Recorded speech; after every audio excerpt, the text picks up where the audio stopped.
Welcome back to the deep dive. Today, we're going to be, diving into the world of cattle breeders. Yeah, cattle breeders. We're talking like boots on the ground, but also like surprisingly high tech. Yeah. Totally. And to help us wrangle all this info, we've got this RoleCatcher career guide. Have you heard of them? Oh, yeah, for sure. They've got like everything career guides, interview prep. They even have this tool. It's AI powered and it analyzes job descriptions. It's pretty wild. It's like they're trying to predict the future of jobs or something. But okay, before we go too far down that rabbit hole, let's bring it back to cattle breeding. Right, of course. So what does role catcher say about what a cattle breeder actually does all day? Because I gotta say, I think a lot of people, maybe they have this image of, just like hanging out with cows all day. Well, it is about the cows, obviously, but the guide really emphasizes that it's about so much more. Hmm. Like it's about managing basically every stage of a cow's life, their Yeah. health, nutrition, how they're bred. You really need to understand the science behind it. It's like running a business, but your employees are, well, cows. Exactly. Genetics, nutrition, animal husbandry, it all comes into play. And speaking of science, I was really interested in what the guide had to say about technology. Because I guess, I don't know, I didn't really think of cattle breeding as being particularly, high tech, but Well, think again, because this isn't your grandpa's farm anymore. Like they were talking about precision farming, using all this data and sensors to figure out things like feeding schedules, breeding, even when to move the cattle around. it's like having a Fitbit, but for your whole herd. Exactly. It's amazing. And it really highlights how this field is changing. You have to be tech savvy these days. It's not enough to just like know your way around a farm. Right, you need those computer skills too. It's pretty cool actually. And they actually in the guide they break it down like the whole career path, from Okay. entry level all the way up to like senior cattle breeder. Yeah, it's like they laid out this whole roadmap of, here are potential routes you could take in your career as a cattle breeder. Hmm. It's actually really helpful, I think, for someone who's like considering this as a career. Yeah, like okay, where do I start? And they give like for each stage they give an example of a typical person in that role,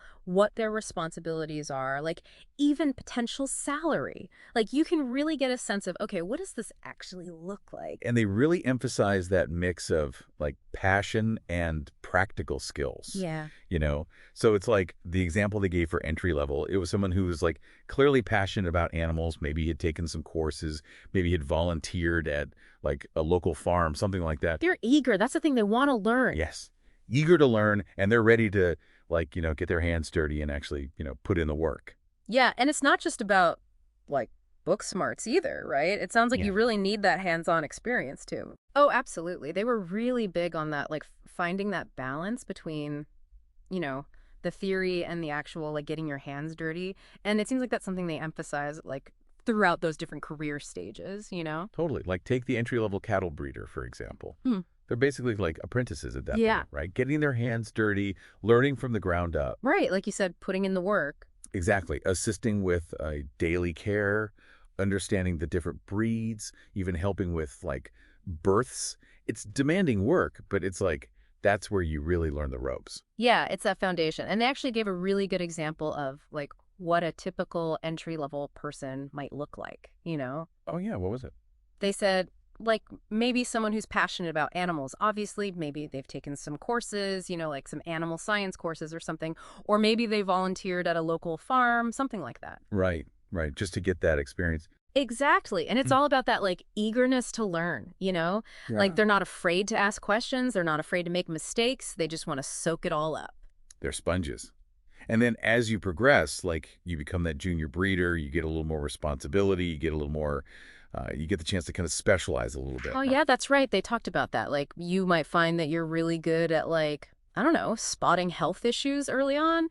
Or maybe you're really good with like record keeping, the organizational side of things. Totally. And that's where like those individual strengths start to come into play. Yeah. And you kind of like carve out your own little niche. Yeah. You become the go-to person for that particular thing. Yeah, it's like, oh, you need someone who's really good at like, I don't know, artificial insemination. Go talk to Sarah. She's the AI whisperer over there. Exactly. But it's not just about like the technical skills either, right? Because as you move up, you start managing people too. You're not just handling cattle anymore. You're guiding a team. Oh, that's huge. And like your decisions, they have a much wider impact at that point. Right, exactly. And the guide, they really hammered home that point about like strategic thinking becoming super important, especially once you reach that mid-level breeder stage. It's like the stakes get higher. They do. You're crafting these like long-term breeding strategies, analyzing all this data to try and like improve the herd's genetics. You're like the what's it called? Like the head coach of a sports team or something. Yeah, something like that. Except instead of players, you've got cows. Exactly.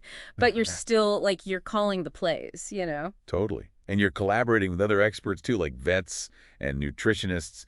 It's a whole other level of responsibility. With great herds come great responsibility. I just made that up. Do you like it? That's pretty good. I like it. I should write that down. But anyway, the point is, at this level, it's not just about like loving cows anymore. Right. You gotta love spreadsheets too. Exactly. And speaking of spreadsheets, did you see that part in the guide where they talk about salary expectations? Oh yeah, they weren't afraid to get into the nitty-gritty there. No, they weren't. And it's interesting because, like, at that mid-level, you start to see those numbers really go up. Makes sense though, right? Yeah. Because you're essentially like the captain of the ship at that point. You're steering the whole operation towards success. Right. So you'd better be getting paid accordingly. Exactly. It's demanding, no doubt, but the rewards can be significant, both like financially, but also in terms of the impact you have. Totally. And then, of course, we reach like the peak of the cattle breeding mountaintop. Mount Kilimanjaro, Yes, the senior cattle breeder. the wise owls of the industry. The OGs, they've seen it all, they've done it all. They're overseeing everything. They're mentoring the junior staff. They're probably the ones like pushing the boundaries, innovating, trying new things. Yeah. They're not just like maintaining the status quo, they're thinking about like the big picture stuff, right? Like industry trends, sustainability, animal welfare regulations, all that. And they're thinking about the legacy they're going to leave behind too. That's a good point. I didn't even think about that. Like what mark are they going to make, not just on their own operation, but on the industry as a whole? It really is amazing. Like they've thought of everything. Like they even break down how this co-pilot thing, how it actually analyzes job descriptions, like pulls out the keywords, and then it'll even like suggest ways you can tweak your resume to get past those applicant tracking systems, the ATS. Yeah, it's like having a little robot recruiter in your pocket. Right. And it's not just about the resume either, because then it helps you prepare for interviews too. Oh, yeah, that's right. They said it like analyzes the job description, figures out like, okay, what are they probably going to ask you in an interview? And then you can actually like practice answering the questions. Hold on.